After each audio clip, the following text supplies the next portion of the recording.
Hi friends, Emily Ruff here, and today I'm here to talk with you about considerations to include as you are preparing an herbal protocol.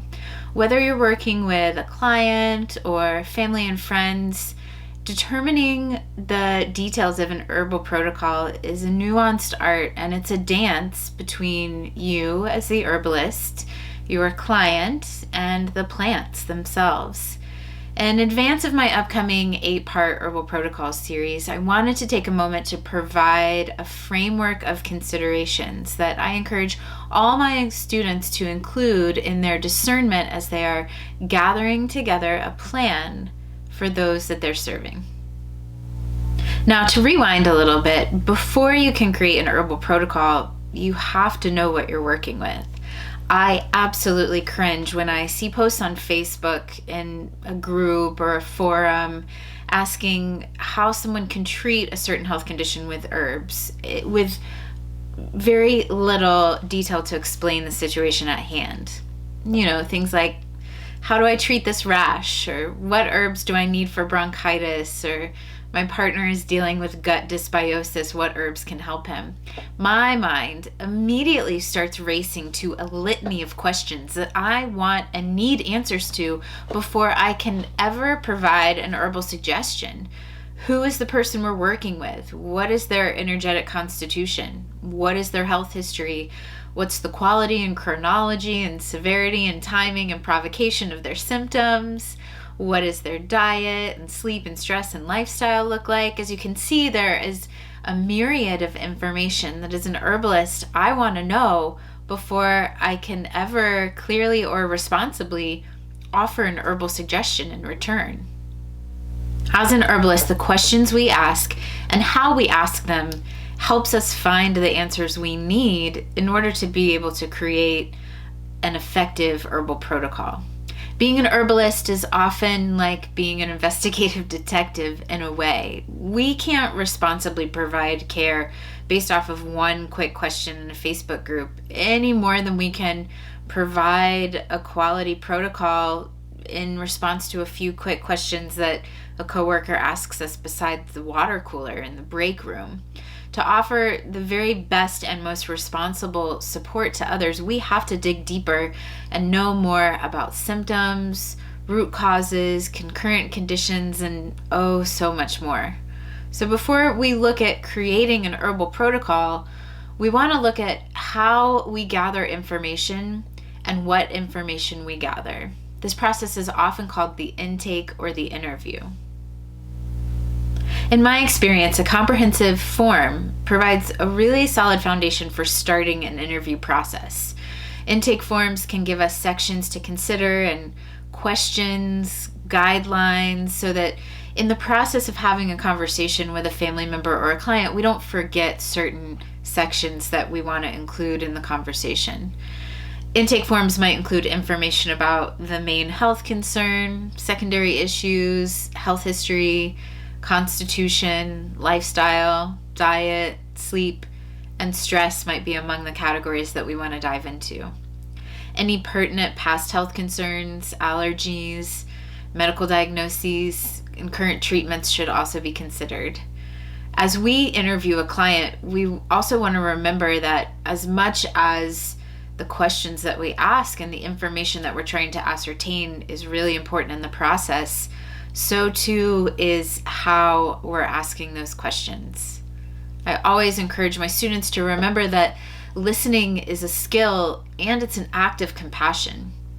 Active listening is a skill that we can learn and that we can practice.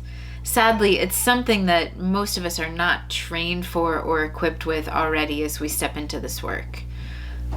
Active and engaged listening is often a part of our work as herbalists that we are tasked with intentionally and proactively cultivating in our practice.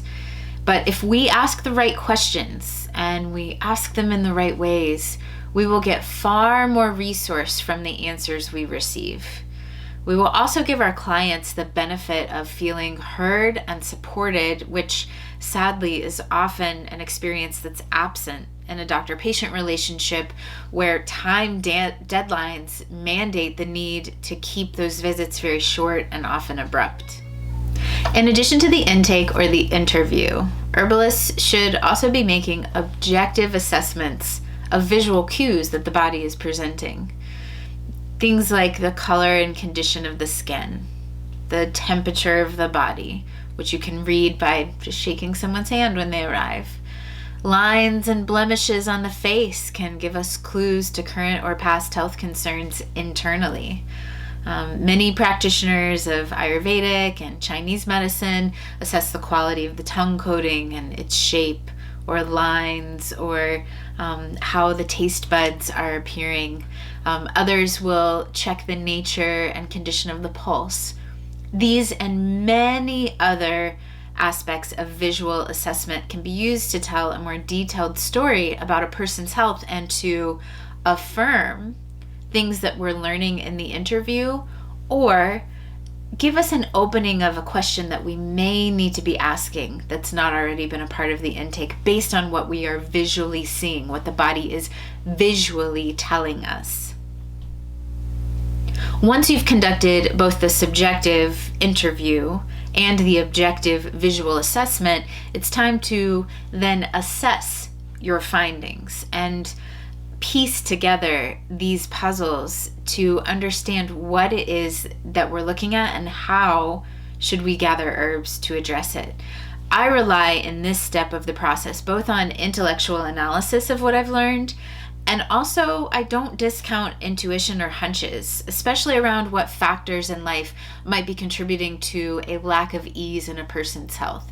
Things like stress in work or relationship or environment or the state of the world in 2021 are all things that I want to include in my assessment so that the protocol that I create is really addressing the person's need in the most individualized way.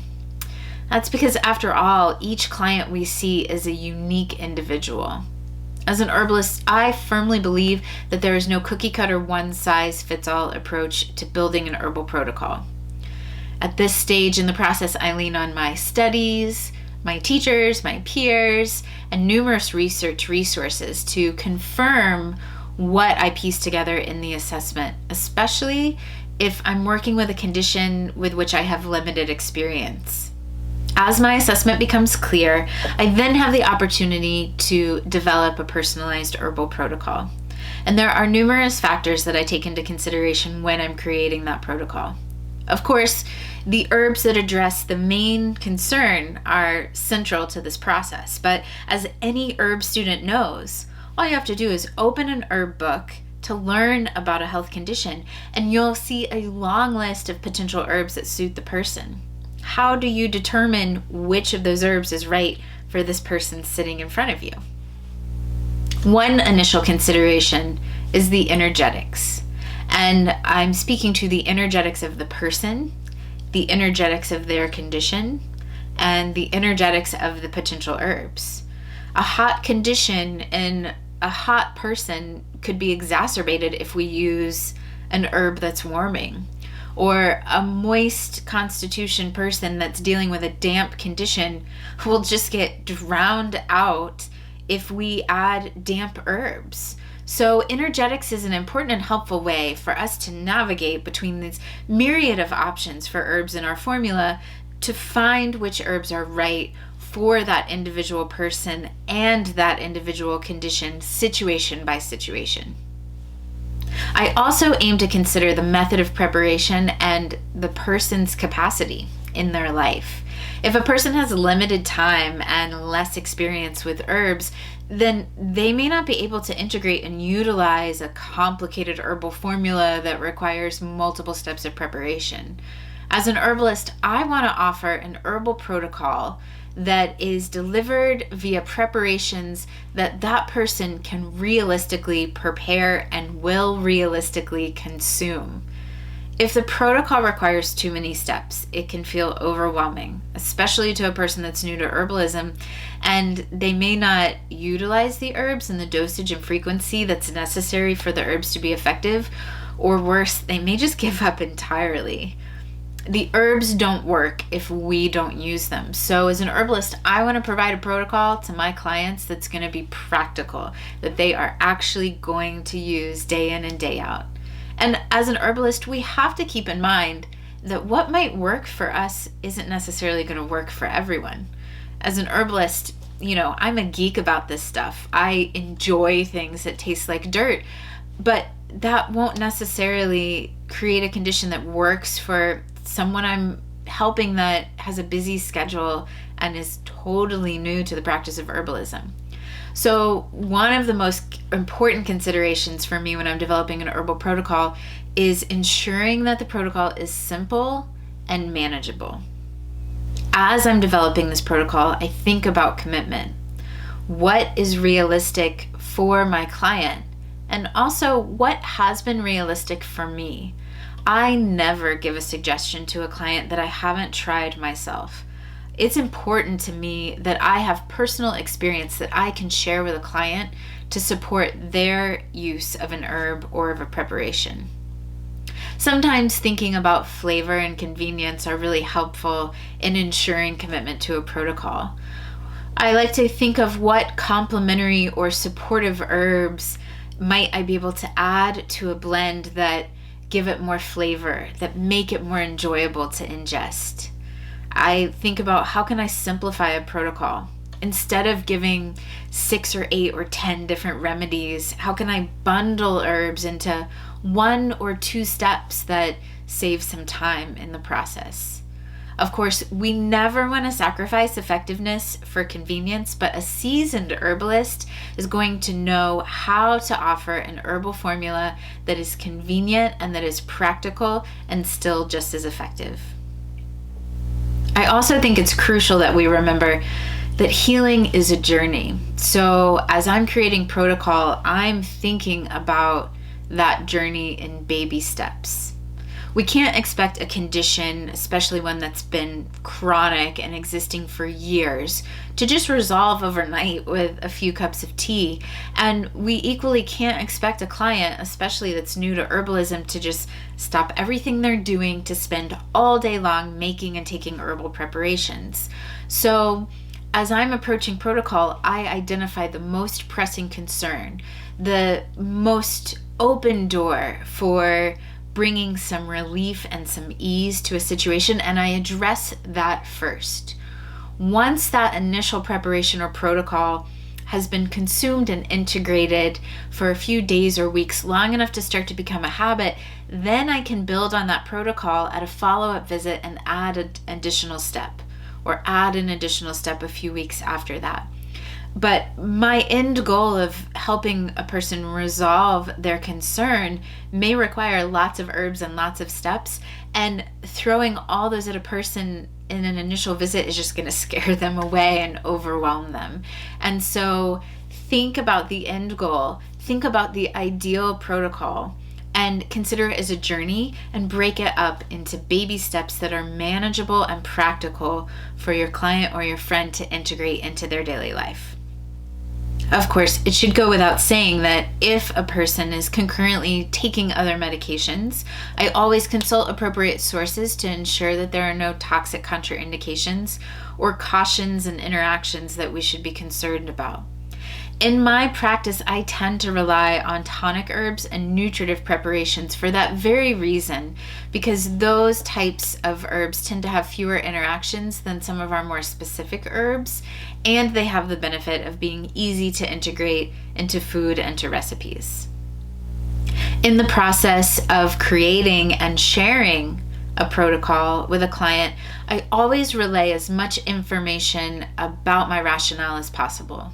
That is, I don't just hand over the person a list of herbs, but I give them recipes and formulas and instructions that are very specific. And I also am intentional about explaining why I am choosing this particular combination of herbs. What is it that this formula is doing within your body? What relationship do these herbs have with your physical processes? I think it's important for those who I'm serving to have an understanding of the what and the why and the how of their herbal protocol, so that they can not only feel informed and empowered, but really truly understand what their protocol is doing and why it is important in the interest of their healing journey. And through that understanding, hopefully we can see an increased commitment in a diligence and a compliance in utilizing and integrating that protocol day to day. From there, it's also really important that we are relaying specifics about the protocol. Timing, dosage, preparation methods, and similar details are crucial, especially for folks who have limited experience working with herbs. Never assume that your friend or client knows how to prepare an herbal tea, knows how much herb to add to the water, knows how long to let it steep, or knows how many cups to drink during a day. Be very specific and very detailed, and provide recipes and formulas and instructions, and be open for any questions that may come up as they are starting to prepare and integrate these protocol. And finally, don't forget that your protocol recommendations aren't just about herbs. I frequently am suggesting and recommending to my clients breath work, exercise, stress management, creative practices, changes to their nourishment, flower essences, and integrating other supportive tools. Herbalism is but one piece in a mandala of healing, and the more that we can address those other areas, the quicker that our clients will start to see resolve in their concerns. I hope that these suggestions have provoked some thought and some consideration for how you work with family and clients in building your herbal protocol. And I hope that you'll be encouraged to join me for our upcoming clinical consideration series. It's an 8-part herbal protocol workshop where we are addressing common concerns that I see in my practice, and herbs and lifestyle and food and other protocol considerations that can help address in a general sense those common concerns, and give you a body of resources from which to pull using the considerations I just shared today to make a personalized protocol for the folks who you're serving. I encourage you to send questions my way about what I've shared here. Feel free to drop some in the chat below or send us an email. And be sure to sign up for that Herbal Protocol series by our early bird discount to save about $100. If you're looking for continuing education units this summer to renew your license, nurses and midwives and massage therapists and dietitians are all eligible for CEUs for our upcoming series. So be sure to check that out as well. In the meantime, thank you for serving your community through this work, and I hope that these suggestions have helped you gain a better sense of how to create an effective herbal protocol for those who you're serving. Until next time, many blessings.